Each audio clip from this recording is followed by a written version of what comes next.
Do you want to be ahead of the game for the latest in arts, music, cuisine, and entertainment across the Middle East's most dynamic capital cities? Al Monitor is proud to launch our City Pulse newsletters, focused exclusively on local news, starting in Riyadh, Dubai, Istanbul, and Doha. Each week, our on-the-ground writers in these cities cover the latest cultural happenings and trends, so you have everything you need to know for the best local experiences. To subscribe for free, go to almonitor.com, that's al-monitor.com, and sign up on our newsletter page.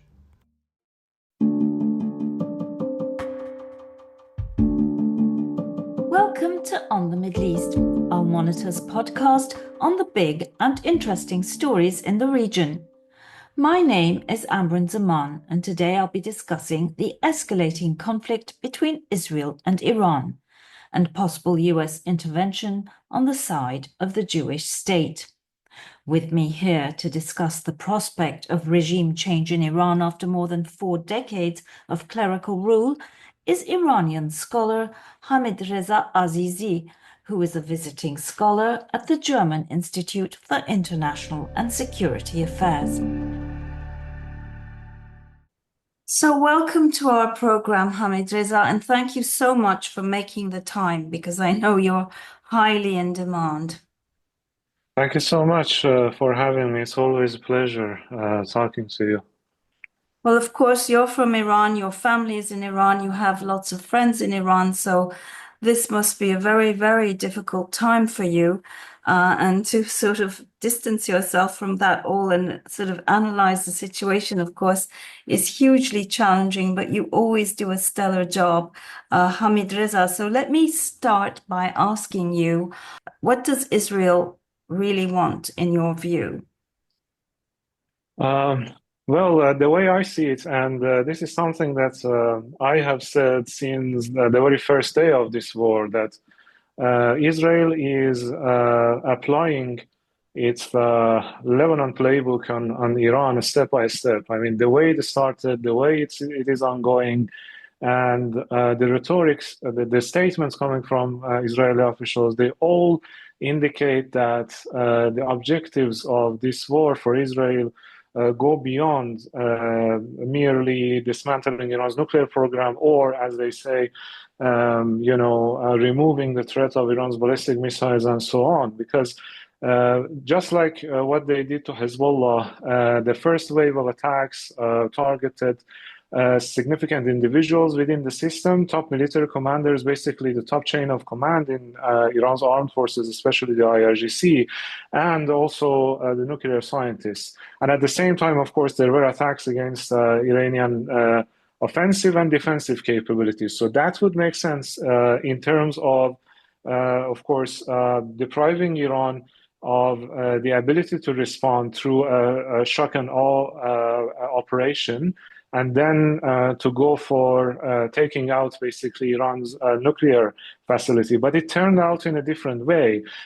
In the next phases, right in the second day, they extended the scope of the operation to economic and energy infrastructure, and at the same time started targeting civilian areas. Of course, they claim that those are areas where IRGC commanders or people related to regime are located. But in a city like in Tehran, for example, we are speaking of more than 10 million people in that city. It's a densely populated city. I have lived there for more than 14 years. I know that city street by street. So when I'm saying this, it's not just me seeing this from afar. I know how it works. And this, to me, again, is reminiscent of what happened in Lebanon. And now, since yesterday, they have started basically issuing evacuation warnings to the people in certain areas. So this is actually the way I see it, is Israel trying basically to socialize the war, spread panic among the public, in order to increase pressure on the regime to either surrender or to basically step by step face the erosion of its capabilities to govern. Because at the same time, there is a systemic targeting of civilian institutions as well, like the chief police command in Tehran, like the intelligence ministry, like the judiciary, So this seems to be the game plan. So in the best case scenario, there's going to be an uprising in the very short term that would topple the regime. In the longer term scenario, it would be a kind of erosion of the system, exactly like what we see, for example, in Syria over the years of Assad being there, Israel maintaining this freedom of action over the Syrian sky to basically erode the governing capabilities of the regime. So that's the way I see it at the moment, actually. So when you say they want the regime to surrender, what does that look like? What does that actually mean? Does that mean agreeing to the terms of the nuclear deal that was put before them, meaning no enrichment in Iran? Or like Khamenei says, I'm resigning as president. I mean, what does it mean? I think here we need to... as supreme leader, sorry. Yeah, no worries. I think here we need to differentiate between US goals and Israeli goals. Of course, at the moment, as it appears, Trump is quite happy with what Israel is doing, and he has said this, kind of alluded to this actually. But the thing is that for Donald Trump, I think the red line is still what he stated, for Iran not to have the capability to develop nuclear weapon, and that to him means that Iran needs not to have enrichment capability. So after that, I think Trump would be fine with whatever happens. But for Israel, if we look at the pattern of Israeli operations and the kind of, even beyond that, the transformation of the Israeli strategic thinking since October 7, I think that would be, a hypothetical scenario, or maybe not too hypothetical, a scenario in which Iran goes to the negotiating table, concedes its right of enrichment. For the United States, that might be the end, but for Israel, that's going to be the start of a project that they publicly call for, which is changing the face of the Middle East. In every single statement put out by Israeli officials, and including currently, for example, the Persian statements that they put out, the line is there. We have changed the face of the Middle East and we continue to do so. So the change of the face of the Middle East, as I said, is not going to happen unless there's a kind of fundamental shift, not just in the capabilities of the government in terms of military and nuclear capabilities of the Iranian government, but the system that governs the country, or if that fails, I spoke about the best case scenario for Israel, of course, we are already seeing a sign of backlash, right? Because, of course, the country has been, the people of that country has been for years under a significant pressure of an increasingly authoritarian regime, which has suppressed protests, which has, kind of arrested protesters and activists and so on.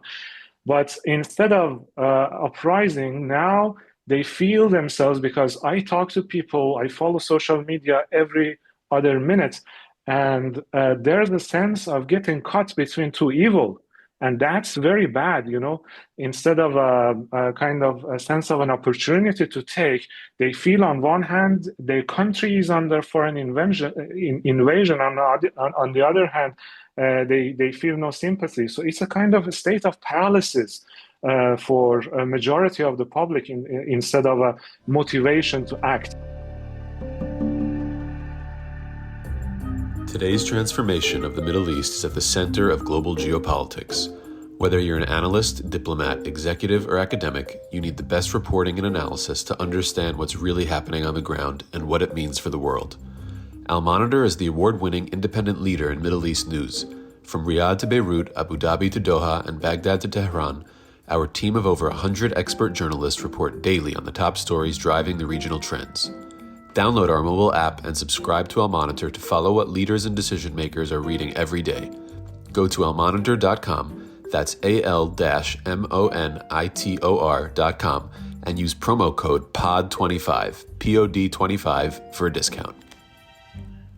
Let me So, just intervene right there. You say sure. you speak about the collective Iranian people, but we do know that there are some quite deep ethnic and confessional fissures in Iran, notably the Kurds, of course, who I would say are among the most restive of the minorities, as well as the Baloch and potentially the Azeris.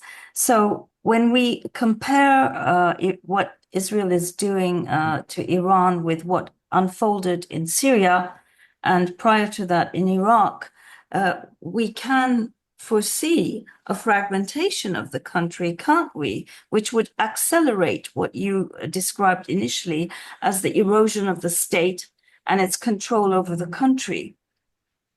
That's, of course, one of the scenarios, and this is also something that is discussed within Iran as well, especially in the expert community, and you can clearly find of concern among the leadership of such a scenario. But the fact is that, I mean, again, regardless of how it is seen by the government, the way I see it as an expert and also as an Iranian, who's been following this, at times of crisis, we've seen a very interesting sense of nationhood emerging, which has so far kind of, how to say, kept together this country. And I can clearly refer to the Woman Life Freedom movement, the way it happened, the way it unfolded. So Mahsa Amini was a Kurdish, or Gina Amini, to be correct in terms of her Kurdish name. So she was a Kurd, and when she was killed, everybody would expect the sentiments in Kurdish areas to result in some sort of uprising, ethnic uprising or so.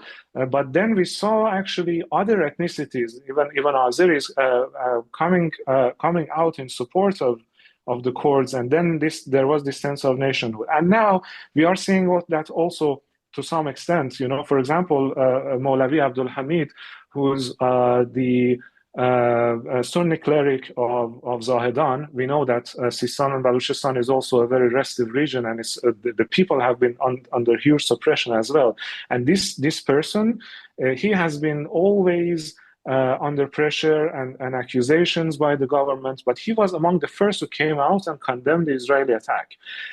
So we should distinguish here between the people living in those areas and between the armed movements that operate on both sides of the border, and that's where the main challenge might be. For example, the Kurdish armed groups that have been going back and forth between Iraqi Kurdistan and Iran, for example. I'm not speaking just about Pejak. I've seen some statements from others, some of them supporting Israeli invasion and calling for taking the opportunity. Also, the Baluch movements operating from Pakistan. So that's what I'm saying. In terms of the Iranian nation, I can already see a sense of shared destiny, because Tabriz, for example, the core Azeri city of the country, it's been one of the main targets of Israeli attacks, of course, because it's where the main air defense of Iran's, the Western air defense is located in Iran.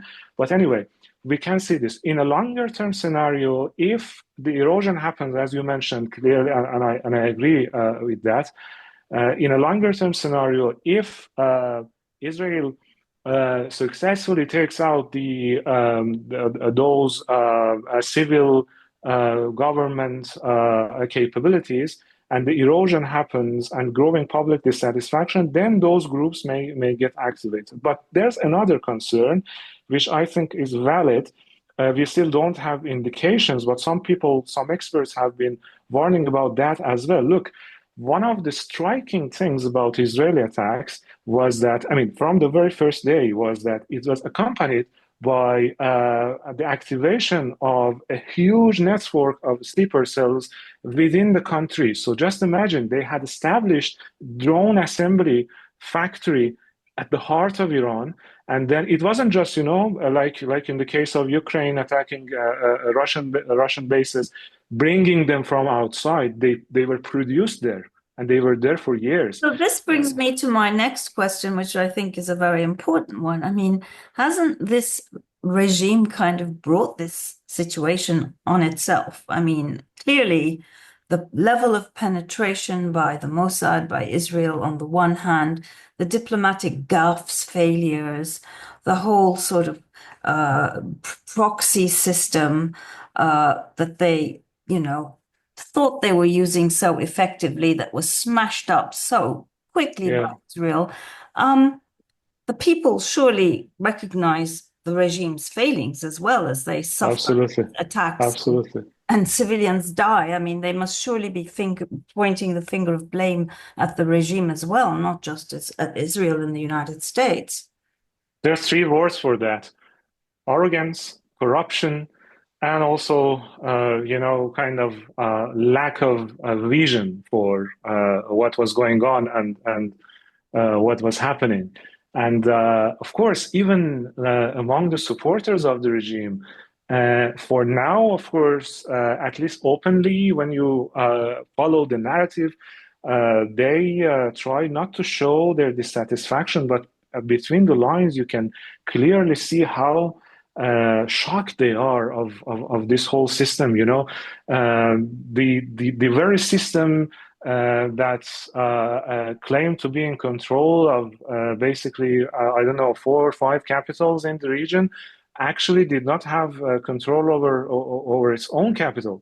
And so in terms of kind of disillusionment among the wider public and even regime supporters, of course, that's already the case. And that can, on that, actually, we can think of a scenario in which, even if everything ends at this very moment, and then the Islamic Republic, what is left of it, comes out of this war still as capable of governing, one should expect a total overhaul from within, in the whole system, because they have also recognized and realized how kind of wrong this whole policies but have we've been. never witnessed that kind of a scenario where an authoritarian repressive regime like that learns the lessons. It's not about learning, it's about those lessons being imposed on them, because those people who were in charge of this of this very security and intelligence architecture are already gone. The chief of staff of the armed forces, the chief commander of the IRGC, the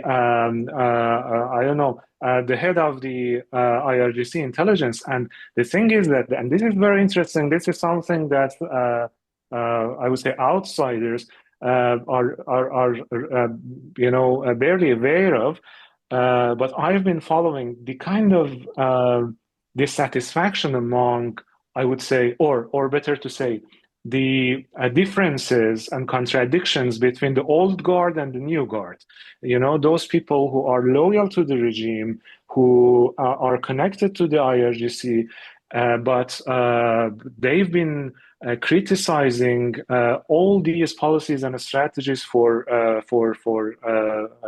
if not years, at least months, especially after the failures in Lebanon and Syria. One example I remember clearly, there was a debate, like public debate among some of these IRGC affiliated experts of the younger generation, and I remember one of them clearly strongly condemning the old guard of sticking to what he described as strategies of 4 decades ago, and that was the main reason in his view, that led to the fall of Assad and Iran's inability to prevent that. You know what I'm saying? So these are very hardcore, hardline, less ideologically oriented, more security oriented, and of course also with some, I would say comparably at least, more nationalist and Iran-centric than this kind of Ummah Islamic world oriented old guard. So what I'm saying is that the regime, if the regime comes out of this more or less, as I said, I don't want to use the word intact, but more or less capable of govern, we are going to see a totally different creature in terms of what we have known for But it decades. seems to me, Hamidreza, that Israel will not allow this regime to survive in any shape or form because it knows that a wounded, tiger or whatever metaphor you want to use is even more dangerous.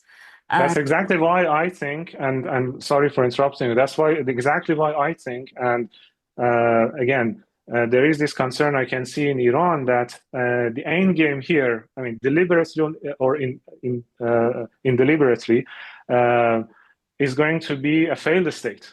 So it's not about the regime change because look, Well, a at failed least state, though, generates instability, radiates instability across the region. So absolutely, this is absolutely. where I wonder, what is Mohammed bin Salman, for example, whispering in Trump's ear? What is Recep Tayyip Erdogan of Turkey urging Trump to do or to not do? Is it sustainable for the region, a failed state like Iran? Because Iran is not Iraq, Iran is not Syria. So my question is this: is there anyone, any institution that can step in to sort of take over the reins of power? Some assembly of technocrats, military people, what have you, who could, take over, depose Khamenei, and say, hey, I'm ready to make deals. I want peace. Let's talk. And after all, let's not forget what happened in Syria. A former jihadi who was fighting Americans, maybe killing them, we don't know, is now embraced by the United States and talking to Israel. So anything could happen. So I'm asking you, Hamidreza, is that kind of a scenario possible in Iran? What's left of the military? Are there factions in there, in the IRGC or elsewhere in the intelligence services, the bureaucracy who could, maybe line up behind a figure like Zarif? I don't know. I don't know enough about Iran to even ask the question intelligently, but you know what I'm talking about, I think. Yeah, no, of course, I understand. And this is actually a key question, which was there already before this war started, and which was there even before this whole drama of post-October 7 developments in the region. Before all of that, there were discussions whether there could be, for example, some sort of a military takeover by the IRGC. What would be the fate of the Islamic Republic after Khamenei? Because at the end of the day, he's 85, 86, the last time I checked, none of us is going to live indefinitely. And it's a matter of, at best, a few years for him, or it would be in any case. A matter of few years. So there were already these discussions. And of course, what I mentioned about this kind of a new generation or new guard, that's it, actually. I mean, people who, as I said, to me, again, I just want this to be more objective to you and the listeners. Look, throughout all these years, what Khamenei has said and what the IRGC, in the form that it still is, has advocated for, has been this idea of, the oppressed versus oppressors, the Islamic unity and all this. But these guys, again, I've been following this narrative, and they are quite clear that even ideology, Shiism, for example, it's a matter of preserving a cover for Iran to get some breathing space in the region. You know what I'm saying? The whole notion of strategic depth, they don't even want to cover that. It means that it is more, as I said, it is more nationalist in nature. It could be more pragmatic in the sense that, again, pragmatism, not maybe in the standard sense that we know, but pragmatism in the sense of knowing the constraints and the possibilities. And as I said, this whole thing can be one of the scenarios. But you know what the problem is? The problem is, look, the old guard was shaped psychologically and in terms of strategic thinking during the years of the war with Iraq, and that was what continued to dominate. And this new generation, before they take over, as a result of the generational shift or natural generational shift, they have been somehow fast-tracked into, or they are being fast-tracked into these positions, be it as a result of, again, the Islamic Republic coming out of this in one way or another, or as you mentioned, for example, part of them gathering together, I don't know, in a hypothetical scenario, a military coup or whatever. Their mentality is still shaped by the memory and the consequences of the Israeli invasion, of this whole confrontation with Israel and the eventual attack by Israel. So in the short term, again, some segments, and I'm not speaking on specific people or specific functions within the guards, because I simply don't know that much in detail about them. But again, considering that there are these people who may take over, even sideline Khamenei, or even oust Khamenei from power, taking power, they may, through a pragmatic lens, agree to come to terms with the United States or even with Israel and try to reconsider some policies. But in the longer term, I think the wounds of this current episode and how it is perceived among the public and among the supporters of the regime is going to shape the strategic thinking of the country for the decades to come. Oh, without question. And of course, let's not forget what's happening in parallel in Israel, in Gaza, rather. So also in Israel. So it's still early times.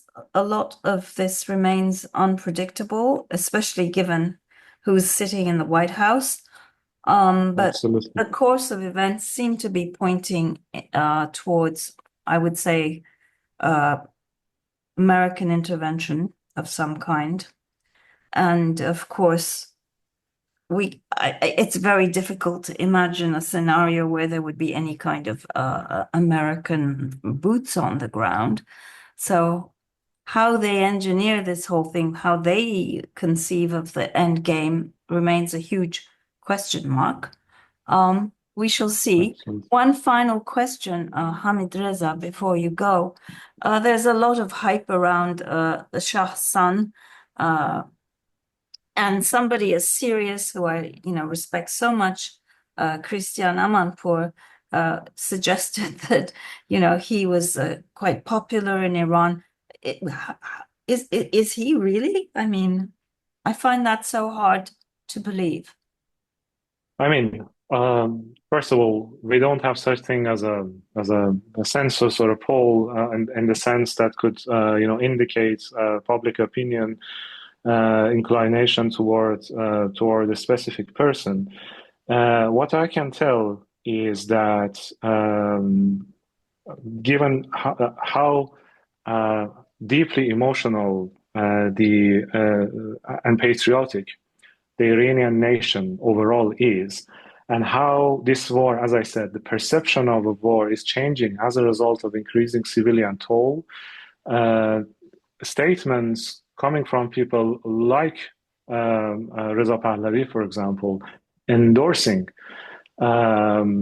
Israeli invasion has created a huge backlash among the public. And I can already see a lot of people who I knew were either supporters of him or had positive view of him, or getting totally disappointed and disillusioned. So that's what I'm saying. Regardless of even who's going to take over in Iran, this war is already shaping the strategic thinking and also public perceptions in ways that it can impact the popularity of a person overnight, regardless of how much popular he was before or how much potential he had. Well, Hamidreza, thank you again for joining us today. Thank you so much. Well, that brings us to the end of today's podcast. I hope you will join me for further conversations on the Iran-Israel crisis, as I believe it will dominate the news for weeks to come, if not longer. Thank you and goodbye.